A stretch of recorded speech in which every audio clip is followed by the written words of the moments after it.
আমার একটা কিছু এনে দিস। শোনো, আমার বলতে হবে না, আমার যখন মন হবে সেটা করবো। আমি কারো কথা চলি না, একা এসছি একা যাবো, অত আমি কারো কথা চলি না। আমার একটা দিবি। আমি কারোর সঙ্গে মাথা নত করতে পারবো না, সে যেই হোক। এইটা বাবার, এই জামাটা এইটা আমার পছন্দ হয়েছে তাই কিনেছি। এই জামা বাবা পরবে নাকি? এখানে বয়সী ছেলেগুলোর জামা আমি না পড়ে এটা তোর ভালো লাগবে। কি ভাল লাগবে? সারা জীবন কি বুড়োদের মতো অনেক পাঞ্জাবি পড়বে নাকি?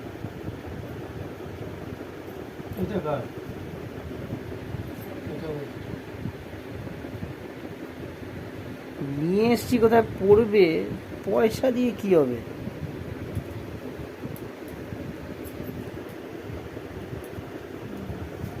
এইটা আমি নিয়েছি, এটা তোমার ওই একটা সাদা প্যান্ট কিনতে হবে তাহলে, আর এর সাথে ওই টাকাটা আমি দিয়ে দেবো।